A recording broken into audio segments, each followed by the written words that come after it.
Hello everyone, welcome to Manasvi Healing YouTube channel, and I'm Indu Kannan, your emotional well-being coach. Has there been a time where you agreed to help a colleague when you were absolutely exhausted? Or saying yes to your friend's request where you had absolutely no time or energy to accommodate their request? And then later you felt really heavy, sinking feeling, resentment, a guilt, or even frustrated about why you said that yes and agreed for that. Yeah. If that sounds familiar, you're not alone. And today we are going to explore why your brain tricks you into people pleasing and how you can shift into calm, confident, being assertive without even feeling rude to others or you going into the guilty mode. So, what is this people pleasing really? People pleasing, the truth about people pleasing is it isn't a personality disorder or a problem. It's a protective response where our nervous system has learned a long time ago. When I'm saying long time ago, as a child, your brain was forming beliefs about what is needed to keep us safe and felt loud. As growing up, we've been told be a good girl, don't upset anyone, help them even if you don't feel like. You got to accommodate what the others are expecting out of you, make everyone feel happy. So over time your brain connected, okay, approval is safety. Yeah, approval means when I do certain things, then I am feel loud and I can feel safe there. And that's what our brain learned. Now, if people are happy with me, which means I'm safe, and if they are upset, which means I'm not. So, even as today, as an adult, when someone is disappointed or disapproving with what we are doing, there is a conflict in our body. It says, oh, now you're in danger. And so we perceive things that you got to protect yourself from this rejection. So that is something that we have learned as we were as a child. So, as I mentioned, even as an adult, when someone is disappointed or upset, especially when we are someone who we are emotionally connected to, like your spouse or a partner, your body reacts as if you're in real danger. That's why many women go into this fix it or fawn mode at home. If your partner is silent, withdrawn, or looks unhappy, we immediately think, did I do something wrong? Are they upset because of me? What can I do to make this better? So you're going into this fixing mode and you're focusing everything, it's on you. Even before we know the actual reason, we start to explain it to them, oh, I'm sorry, or you're apologizing for no reason, and you're trying to please them just to restore the harmony at that point of time. So, why is this happening? Because your nervous system learned early in life that keeping others happy keeps you safe. So, conflict or emotional distance in intimate relationships can feel threatening even if there is no real danger. It triggers that old survival pattern. So, if they are upset, I must fix it. Yeah, logically nothing terrible will happen, but then your nervous system doesn't use logic, so it uses memory. So people pleasing wasn't something you choose, it's something you learned for survival. Now what's the good news here? If it's something learned, then it can be unlearned. So we can learn to build the awareness, boundaries, and nervous system to keep it safe, so we can unlearn all those things what we have learned in the past as a child. Let's understand about the brain and the hormones that's behind the people pleasing. When you can't say no, what happens? Your amygdala lights up. That's your brain's alarm system, thinking there's a conflict or danger. Okay. So then what happens is the cortisol or the adrenaline spike. Yeah, your stress hormone is too much, and then suddenly your muscles feel tightened, your chest feels heavy, and maybe you have a little of your stomach knots. So then your nervous system goes into a fawn mode. Now this is a technical term for people pleasing going into a survival mode. So your body's way of saying, I better make them happy or something bad will happen. Yeah. So that's where you're going to the fix it mode. You think you're the quick fix person. So people often think people pleasing is kindness. But underneath that, it's usually the fear and stress hormones acting as a kindness.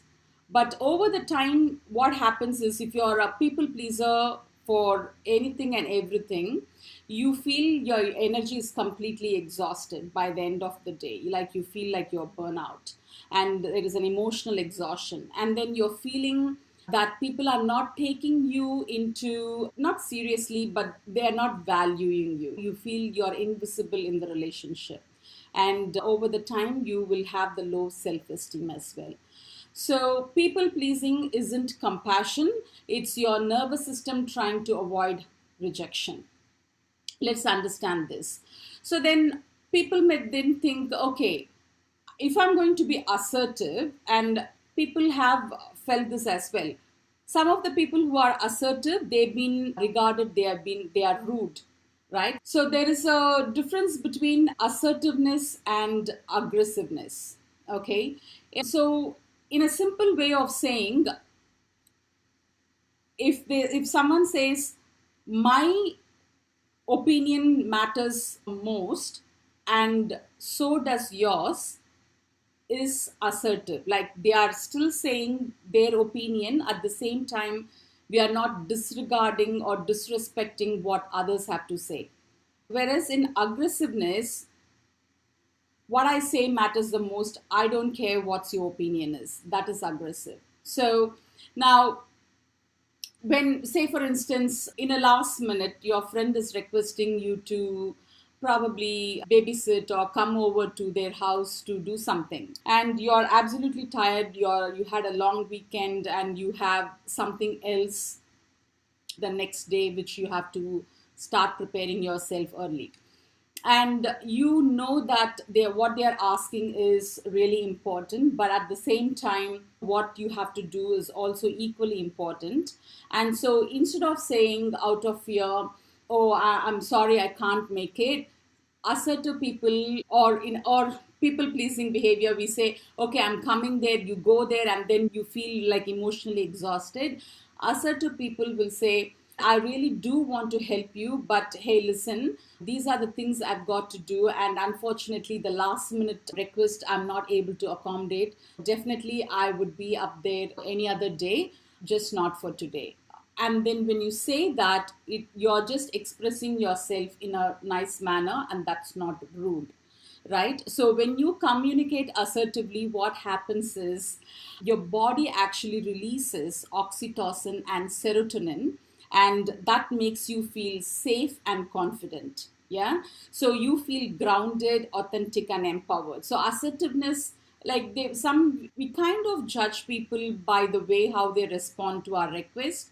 So if people are being assertive and saying and creating that boundaries, we say, oh, this person has got an attitude. Definitely not. Assertiveness isn't about an attitude, it's the nervous system regulation, which means they are very grounded, they know what they are talking about, and they are very firm in what they are saying without dismissing about what others have to say. So that is assertiveness, right? And so we all need to embrace that nature in us. Okay, so if saying no feels scary for someone, let's try this simple mental reframe. Instead of thinking, if I say no, they will be upset, try to reframe in your mind. By saying no, I'm honoring myself and showing others how to treat me. Yeah, because we need to tell them how to treat us. And so now you can just use this forward boundary sentence, just try it about it. That doesn't work for me.